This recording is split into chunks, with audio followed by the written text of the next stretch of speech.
What's up, it's Cinema Shogun here, and yesterday someone messaged me and asked me, how many videos are you going to make on East Palestine? Almost as if they were annoyed that I was still talking about it. And listen, I'll explain things to you like I explained to him. This is one of those stories that I really want to see all the way through, because if I don't, I'm afraid that these people will be screwed over and forgotten about. That's not me exaggerating. That's not me being pessimistic. That's from me looking at history and knowing that history usually repeats itself. Don't get me wrong, I'm no trained derailment expert. I'm not an expert on chemical spills. But when this situation happened, I started doing some research. I looked into other situations like the one out in East Palestine.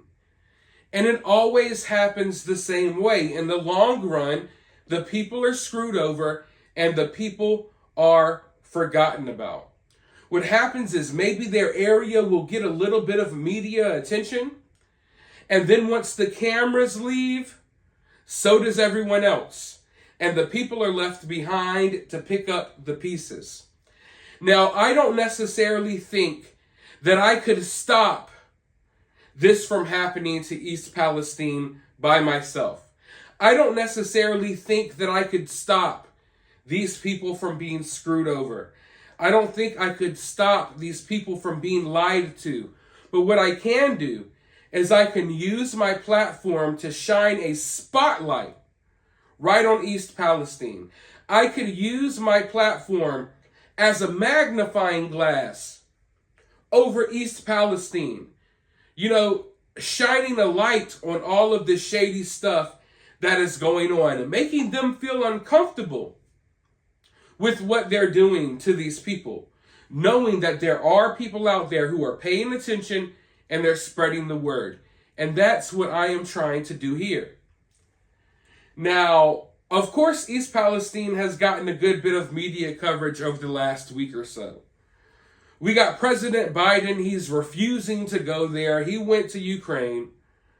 We had Trump coming to town. We had Pete Buttigieg coming to town. We got YouTubers in the area. We got independent journalists that are still in the area. So it's been kind of a media circus. But the problem is, and it always happens the same way, this media circus comes into town. Slowly but surely, they start dispersing. And once they're all gone, so is the hope for the people of those towns. I've seen it happen a lot. And it's kind of already happening right now in East Palestine. Like I just said, we had this whole media circus over the last week or so. All types of people going down there to East Palestine. Everyone but the president, right? And now that everyone's kind of gone, now that the attention around this town has died down a little bit, the EPA has ordered Norfolk Southern to pause on the cleanup of East Palestine. I kid you not, this is how long it took. 2 or 3 days ago, Trump was there giving Big Macs to people, and it was all you saw on the news. And now, 2 or 3 days later, they know that a lot of the cameras already left the area. A lot of the journalists already left the area. A lot of the spectacle around the area is already gone. And what are they doing?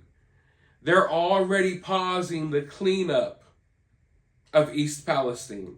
Just like that, people. That's how quick it happens. It's like overnight. They go from making promises, we're going to do right, we're going to do this, we're going to do that. And they're talking good. They're talking good because the cameras are on them. Everybody's watching. But these people know how humans operate better than most humans know how humans operate. They know that y'all, and I'm not necessarily saying y'all watching this video, but some of y'all watching this video, they know you're easily distracted. They know that by next week or the week after, there'll be a big news story that takes the attention off of East Palestine. So yeah, they'll make promises and talk all good while the cameras are rolling, but once the cameras leave town, the story changes. Their tune changes.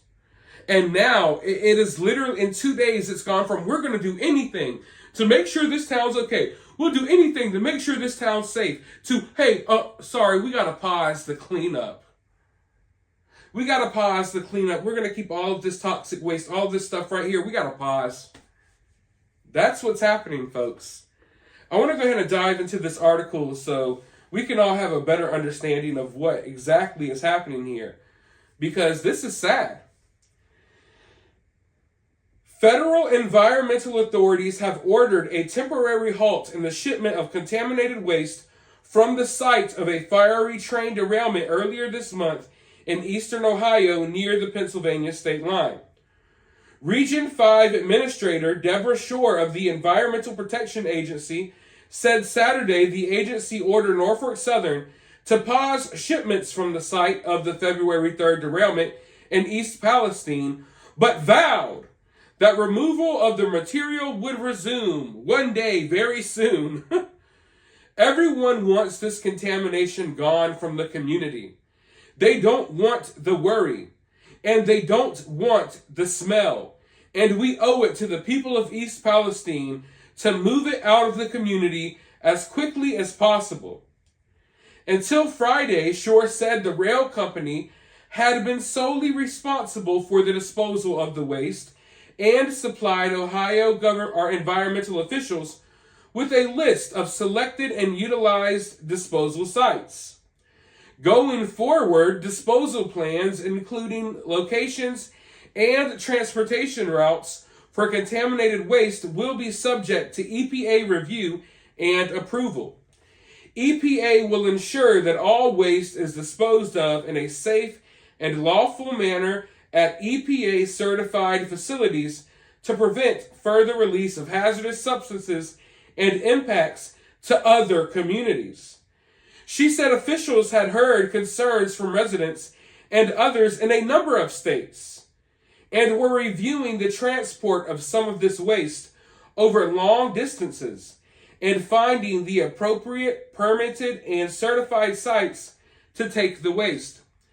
The Ohio Governor's Office said Saturday night that the 20 truckloads, approximately 280 tons of hazardous solid waste hauled away, 15 truckloads of contaminated soil was disposed of at a Michigan hazardous waste treatment and disposal facility, while 5 truckloads had been returned to East Palestine. Liquid waste already trucked out of East Palestine would be disposed of at a licensed hazardous waste treatment and disposal facility in Texas.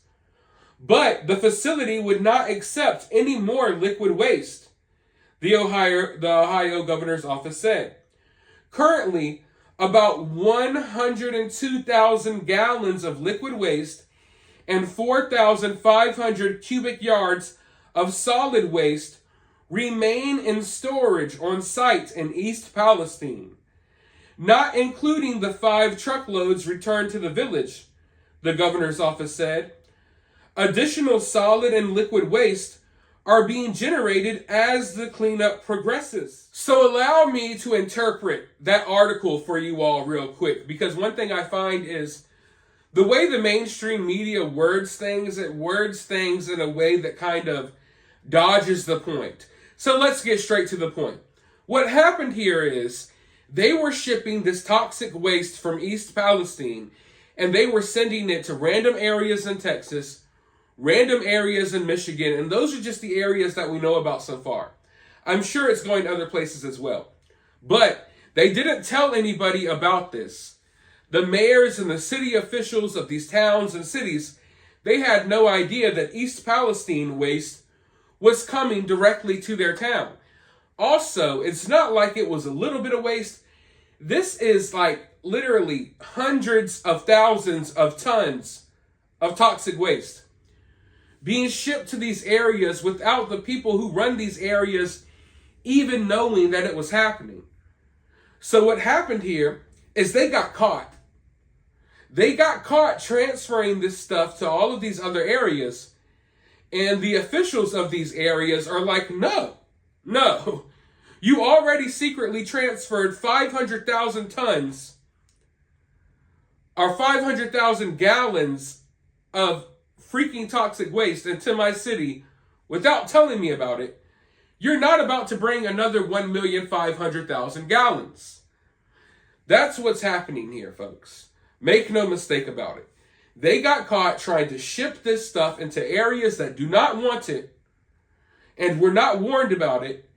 And now they're scrambling. They don't know what to do with all of this toxic waste.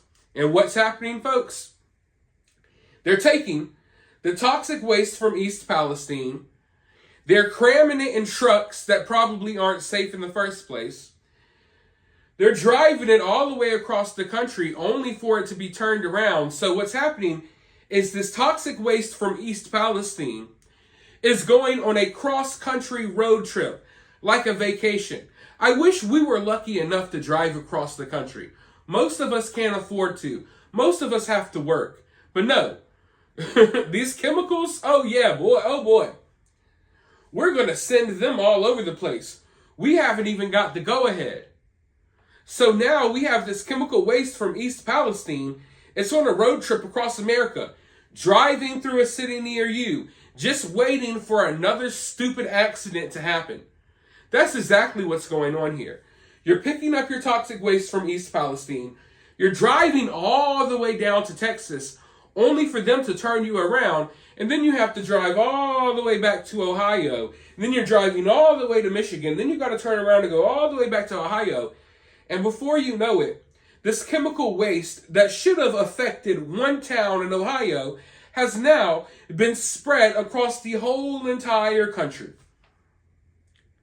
This is ass backwards, asinine. And this is why I say I never trust the professionals. Because at the end of the day, folks, this is what you need to understand. And remember this. If you don't take anything away from anything I've said in any of my videos, remember this. These professionals, these officials, these experts, they're all humans like me and you. And a lot of them are freaking stupid. A lot of them have no common sense. A lot of them get these jobs from who they know, not by what they know. And like I said, humans are just dumb. Humans are capable of being dumb.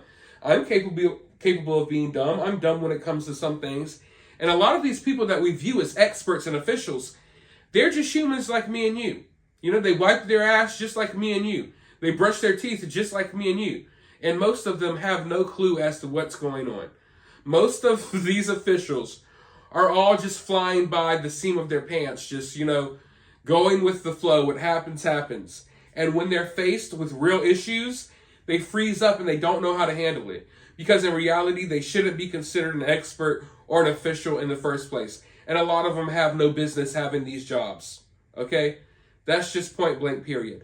So that's one thing that I want people to realize. So when you put your trust in officials and trust in experts, what you're doing is you're putting your trust into other people. People who are capable of making mistakes and people who are often dumb as crap. Just calling it what it is. But this is why I think this story is so important. I mean, this isn't the only reason why, but this is why I think it's important to, at least for now, to continue talking about this. Because if we don't, it goes away. And when I say it goes away, they are literally waiting. They're literally waiting for the day that people stop talking about this so they can move on. That's how these things work. Let me know your thoughts, though, down in the comment section. While you're down there, hit the thumbs up button, hit the subscribe button, ring that notification bell, and I'll talk to you all in the next video.